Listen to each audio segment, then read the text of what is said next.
बैठकर नमाज पढ़ना भी एक राज है जिसको 80% लोग नहीं जानते। नबी करीम सल्लल्लाहु अलैहि वसल्लम ने फरमाया कि जो शख्स बैठकर नमाज पढ़ता है अल्लाह ताला उसके घर में यह 3 चीज नाजिल फरमाते हैं। पहली चीज के इसके घर में गुर्बत, क्या बैठकर नमाज पढ़ने से घर के अंदर गुर्बत आती है? जो बूढ़े या फिर जवान अपने घर के अंदर बैठकर नमाज पढ़ते हैं अल्लाह ताला उसके घर में यह 3 चीज नाजिल फरमाते हैं। नाजरीन, नमाज पढ़ना इस्लाम का एक अजीम रुकन है। बाज इंसान बीमार या कमजोरी की वजह से बैठकर नमाज पढ़ता है, लेकिन कुछ लोग तंदुरुस्त होते हुए भी बैठकर नमाज पढ़ लेते हैं। इसका क्या हुक्म है और इन दोनों चीजों में क्या फर्क है? क्या बैठकर नमाज पढ़ना जायज है? क्या बैठकर नमाज पढ़ने में वही सवाब मिलता है जो खड़े होकर नमाज पढ़ने में मिलता है?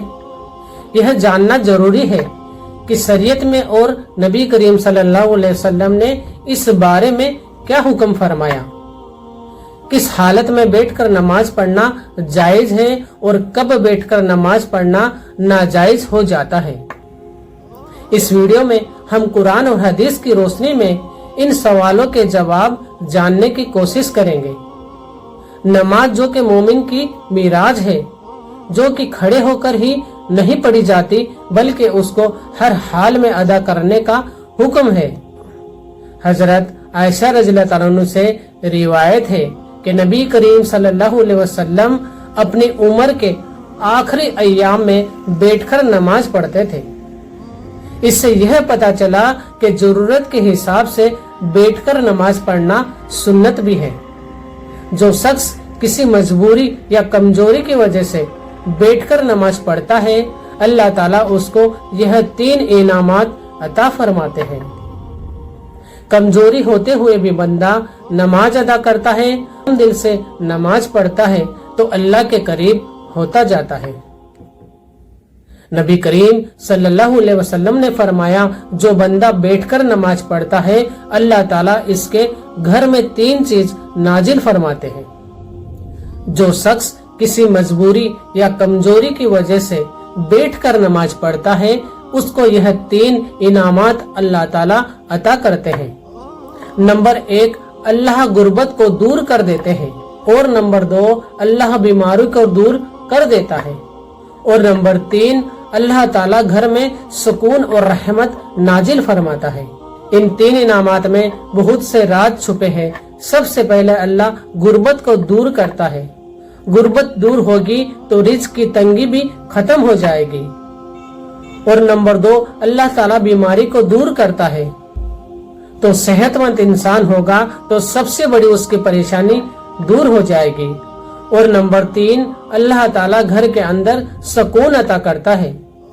सुकून का होना लड़ाई झगड़ा खत्म हो जाता है। अल्लाह ताला की रहमत उस घर में नाजिल होती है तो मजबूरी की वजह से बैठकर नमाज पढ़ने पर भी कितने बड़े इनाम अता किए जो सारे मसलों का हल है। हालांकि इस बात का जरूर ख्याल रख ले, फर्ज नमाज बैठकर पढ़ना सिर्फ मजबूरी में जायज है। अगर इंसान तंदुरुस्त है, खड़े होकर नमाज पढ़ सकता है तो उसके लिए बैठकर फर्ज नमाज पढ़ना जायज नहीं। और बैठकर नमाज पढ़ने से नेकियां भी खड़े होकर नमाज पढ़ने से जो मिलती है उससे आधी हो जाती है। और लेट कर नमाज पढ़ने पर बैठकर नमाज पढ़ने से नेकियां जो मिलती है इससे आधी हो जाती है। तो मजबूरी में पढ़ना जायज है और तंदुरुस्त है तो फर्ज नमाज बैठकर पढ़ना जायज नहीं है। तो अपनी नमाजों को वक्त पर और पाबंदी से अदा करते रहे। अगर आपकी इतनी ताकत नहीं कि खड़े होकर पढ़ सके तो बैठकर पढ़ना भी बेहतर है। और आप तंदुरुस्त है, अल्लाह ने तंदुरुस्ती दी है तो खड़े होकर फर्ज नमाज पढ़े, नफिल नमाज जरूर बैठकर पढ़ सकते हैं। अस्सलामु अलैकुम।